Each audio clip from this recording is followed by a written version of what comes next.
Alors je suis Jimmy Hertz de Tangible Display. Alors ce que je vous invite à découvrir aujourd'hui, c'est un coffre interactif. On va dire on prend des objets visuels ou plutôt de vieux objets, et ces objets vont nous servir à découvrir de l'information. Gauche d'objet, je l'ajoute à du contenu simple, et ce contenu simple va m'ouvrir à une deuxième visualisation sur l'écran qui est en face.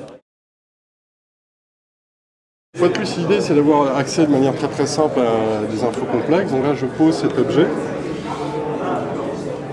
et ça m'ouvre une application qui est en l'occurrence Google Earth. C'est quoi cet objet? Alors cet objet, de manière surprenante,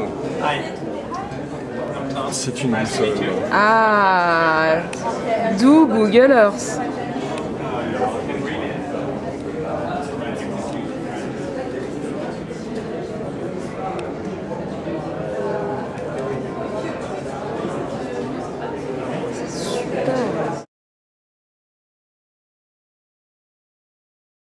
Alors, est-ce que vous pouvez me présenter un peu vos objets?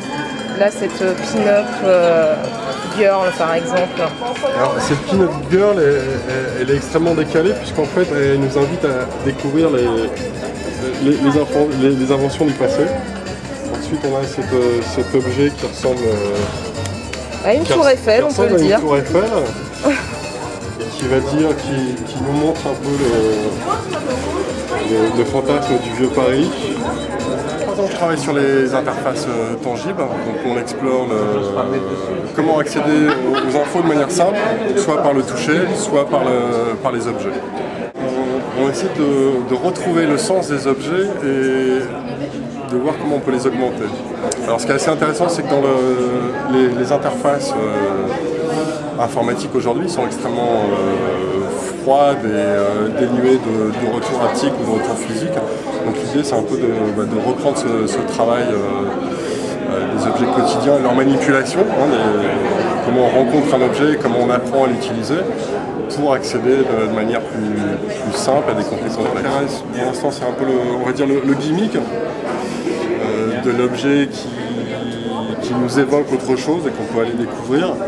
Et les choses sur lesquelles je travaille aujourd'hui, c'est comment on assemble des objets ensemble, pour une fois de plus, pour trouver un sens supérieur, un peu comme un puzzle. Quand je mets deux pièces ensemble, petit à petit, je vais avoir une image plus globale.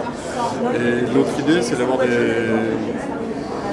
des objets que je puisse réellement manipuler, donc s'agiter, presser, écraser, et que toutes ces actions soient répertoriées et utilisées pour la visualisation d'informations. J'ai créé l'année dernière un objet que j'ai appelé le Touch, le Touch H2O, qui est donc un pupitre multitouch avec de l'eau qui coule dessus en permanence. Et donc on navigue, on va dire, on interagit avec le monde numérique en se mouillant réellement, en ayant les mains dans l'eau et en ayant à la fois les mains dans l'écran. L'idée de ce dispositif, c'était justement, on parle beaucoup d'interfaces tactiles, mais il se trouve que ces interfaces tactiles sont extrêmement lisses.